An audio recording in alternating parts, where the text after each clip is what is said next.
Hi guys, welcome to today's tutorial. Today we'll be looking at top past questions from JAMB and other questions like Post UTME questions, WAEC questions, NECO questions, GCE questions, NAPTEP questions, alright, that are most likely going to come out in your forthcoming exams. Stick with us as you get a better understanding on how to solve each and every of these questions. Now, our first question here, we have QP equals PS equals PR. That means each and every of this side is equal. And the angle SRT, which is this angle, is 68. So now we are asked to find angle QPS. That means we are looking for this angle.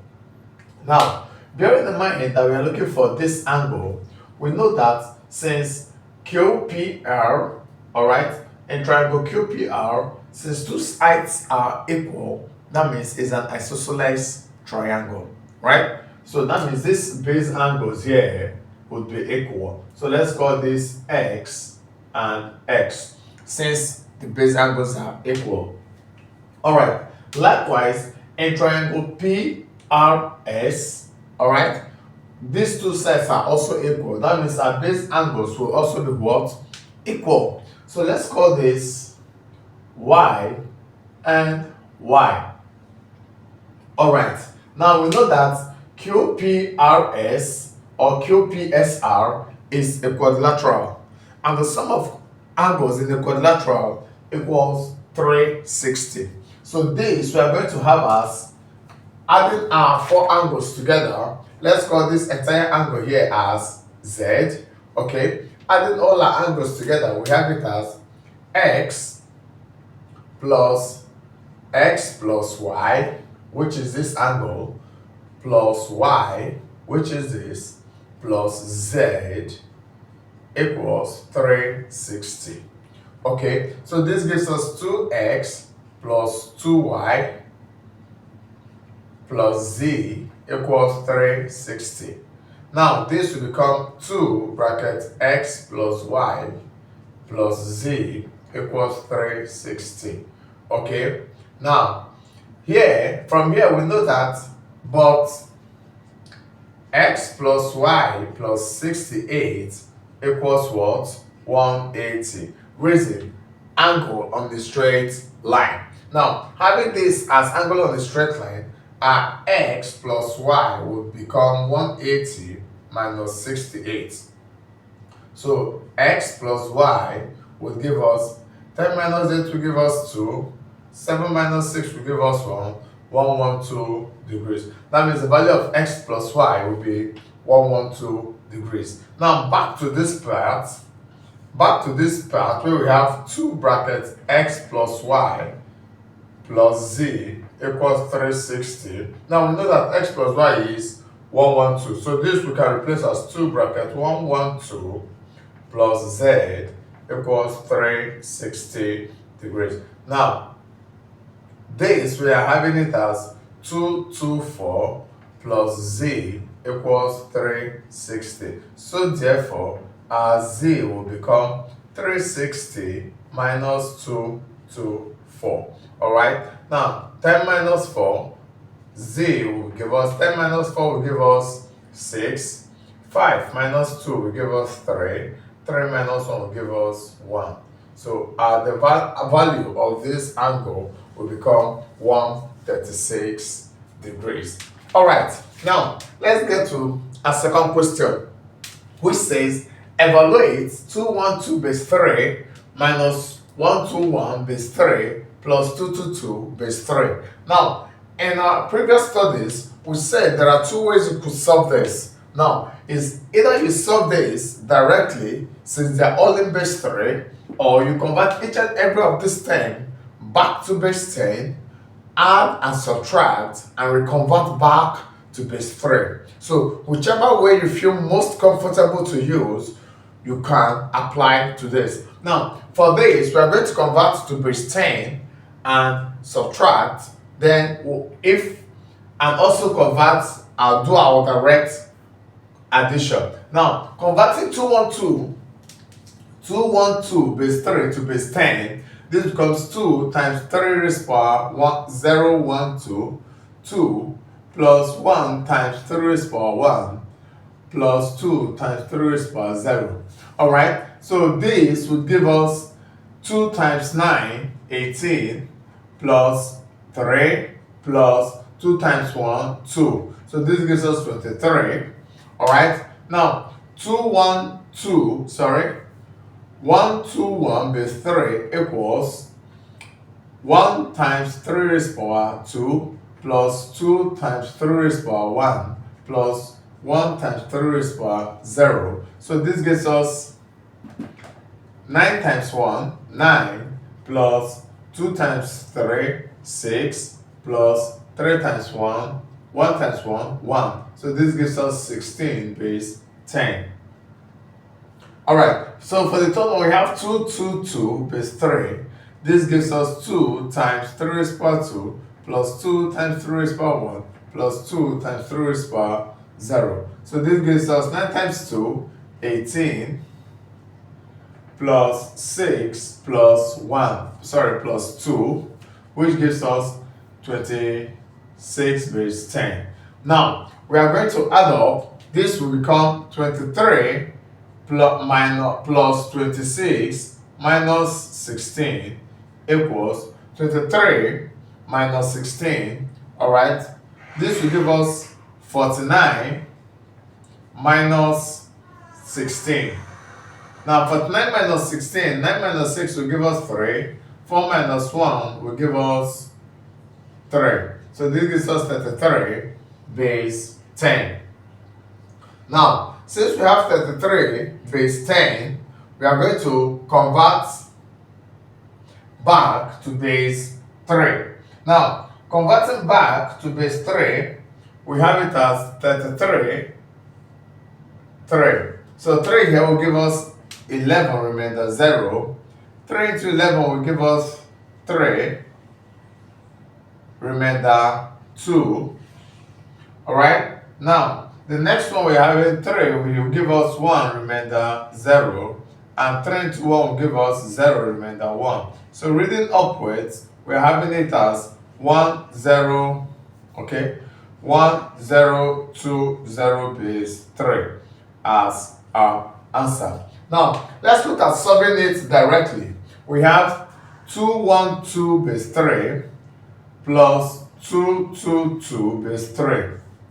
Alright, now 2 plus 2 will give us 4, which is greater than base 3. So we write down 1. So 4 divided by 3 will give us 1, carry 1. Alright, because 3 will go into 4 once, remaining 1. So we have 1 remain, carry 1.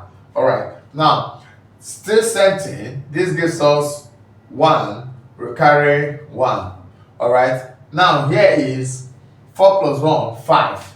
Okay, now 3 into 5 would give us what? 1 remaining 2. So we write down 2, carry 1. So bring down our 1. Okay, this is in base 3. Now subtracting our 1 2 1 2 1, subtract from here. Now 1 minus 1 will give us 0, since this is base 3. 1 minus 2 cannot, so we borrow 1 from here. This becomes 1 to add here. The one we are adding here would be in 3. So this becomes 3. 3 plus 1, 4. 4 minus 2 will give us 2. Okay, now 1 minus 1 will give us 0. 1 minus 0 will give us 1, which brings us to 1020 base 3, which is the same answer we have here. So either ways you go, either you do direct this way to have your answer, or you go through your expansion to base 10 to get your answer. Alright guys, our next set of questions says, find the real number x which satisfies this inequality. Okay, now in solving this inequality, well, first of all, since these are two different fractions, we'll first of all simplify this fraction before we cross multiply. Now, in doing this, we are going to have it as 1 times x will give us x plus 1 all over 3 minus 1 over 1 x plus 4 over 5. Now from here we can find the LCM to be 3. So if our LCM is 3, this gives us 3 x plus 1, alright, minus 1 here, 3 times 1, 3, x plus 4 over 5. Now from here we can simplify this. X, 1 minus 3 will give us minus 2 over 3 greater than x plus 4 over 5. Now we can cross multiply. If we cross multiply, we're having it as x minus 2 times 5 greater than x plus 4 times 3. Okay, so opening up this bracket, we have 5x minus 10 greater than 3x plus 12. Collecting our like terms, 3 crossing over becomes negative, making 5x minus 3x greater than, negative crossing over becomes positive, 12 plus 10. So this gives us 2x is greater than 22. So therefore our x equals 22 over 10. Okay, so x will be greater than, 22 over 2, x will be greater than 11. So our x, the value of x in this equation or inequality will be greater than 11. Okay, so our next question, an interesting question which this is, it says a room is 12 meters long, 9 meters wide, and 8 meters high. Now we have to find the cosine of the angle which the diagonal of the room makes with the floor of the room. Okay, now let's represent this. We have, this is the width of the room, which is 12 meters. Okay, 9 meters wide. The room is 9 meters wide and 12 meters long. Okay, now it says its height is 8 meters. Okay, now this forms the floor of our room. Alright, this forms the floor of our room this way. Okay, if this is the floor of our room, we are asked to find the angle, the cosine of the angle which from the top of our wall makes with floor, the diagonal makes with the floor. Okay, so here we have this as, okay, so first of all we will find the diagonal of the floor. Finding the diagonal of the floor will form this as a right angle triangle, as we have 9 and 12.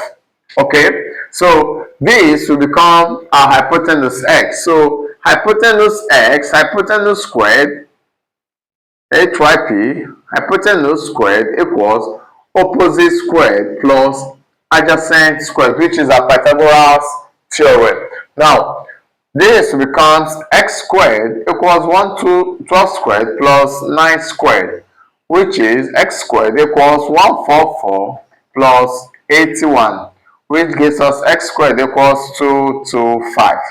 So if our x squared is 225, which is here, x, okay, that will be, x will give us 15. So if x is 15 here, now making this diagonal, alright, having a new triangle this way as 15, which is the diagonal of the floor to the diagonal of the room, 8. Now we have y, okay, we have a y this way.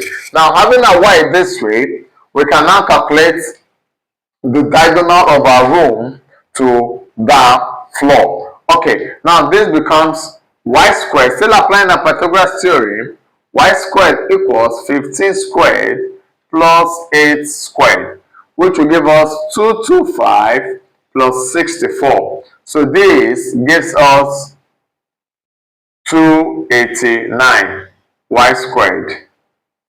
So therefore our y equals 17. So the diagonal is 17 meters. Alright, now since we are looking for the cosine which it makes, alright, and this is the cosine which it makes, alright, with the floor, okay, the cosine which it makes with the floor, since we are looking at the cosine, and cos theta equals adjacent over hypotenuse. Okay, so this will be our adjacent. Okay, considering the angle it makes with the room floor, this is our theta. Now, and our hypotenuse here is 17. So our adjacent will be cos theta will be 15, which is our adjacent, all over 17, which is our hypotenuse. So this forms the angle to which it makes, the cosine to which it makes to the floor. So we can go ahead to find the particular angle by finding the cos inverse of this. Alright guys, if you've enjoyed our lecture so far and you found this helpful, don't forget to share, like, and subscribe to our channel for more updates. Now, our next set of interesting questions says, the angle of a sector of a circle of radius 10.5 centimeter is 48 degrees. Now, we have to calculate the perimeter of the sector. Okay, now what's a sector? A sector is a portion or a part of a circle bounded by two radii and an arc. So for us to calculate the perimeter of a sector, so for perimeter of sector, all right, now perimeter of sector involves the length of arc plus two radius. All right, this is the radius, this is the radius, and this is our length of arc. So for us to find the perimeter of this sector, we are summing up the sum of our radius plus the length of arc. And we know that for length of arc, we have our formula as theta over 360 2 pi r, where r is the radius, pi is a constant, and theta is the degree to which the sector is subtended, which is in this question 48. So this gives us 48 over 360 times 2 times 22 over 7 times 10.5. All right, now having done that, we cancel out. Okay, we can reduce to its lowest term. Okay, now 2 into 48 will give us, okay, let's use 12. 12 into 48 will give us 4. 12 here will give us 30. 12 into 36, 3, and 0, so 30. Now we can still use 2. 2 here 1, 2 here 15. Okay, so with this we are having 4 times 22 times 10.5 over 15 times 7. Okay, so when we calculate this out, our answer will be 8.8 centimeter for our length of arc. Okay, so now knowing that our length of arc is 8.8 centimeter, we can now find our perimeter of sector would become length of arc 8.8 plus 2 times 10.5, which is our radius. Okay, so 8.8 plus 2 times 5, 10 rather than 0, carry 1. 2 times 10, 20 plus 1, 21. Okay, so this gives us 29.8 centimeters will be the perimeter of our sector. Okay, so our next question, it says if log 10 base 2, if log 2 base 10 is 0.3010 and log 3 base 10 is 0.4771, now we have to evaluate log 4.5 base 10. Now we are not allowed to use calculator in solving this. So we are expected to find a way to use this tool to answer this. And we know that for 4.5 is 4.5. So we can do 3 times 3, right, which is 9. 9 divided by 2 would give us 4.5. So now we have 3, we have 2. So now let's apply this and see. Now, if we know that we have log 3 times 3, okay, will give us 9, divided by 2 will give us our log 10 4.5. Okay, since 9 times 10 divided by 2 will give us this, so replacing this with this, we have this as log 3. Remember that in our logarithm, multiplication becomes addition, division becomes subtraction. So this becomes log 10 3 plus log 10 3 minus log 10 2. Now what's our value for log 10 3, which is 0.4771 plus 0.4771 minus 0.3010. Okay, now adding this, 1 plus 1 we get 2. Okay, so we have 0.4771 plus 0.47. Now this gives us 1 plus 1 will give us 2. And 7 plus 7 will give us 4. Carry 1. This will give us 5. This will give us 9. 0. Okay, now subtracting minus 0.3010. Okay, starting from our units, we have 2 minus 0, 2. 4 minus 1, 3. 5 minus 0, 5. 9 minus 3, 6, 0. So our log 10 4.5 would be 0.6532. Alright, so with this, we've solved our question. Alright guys, with this, we've come to the end of today's tutorial. Don't forget to like, subscribe, and share this link with your friends if you've enjoyed our lecture so far. Stick with us and see you in our next class. Thank you.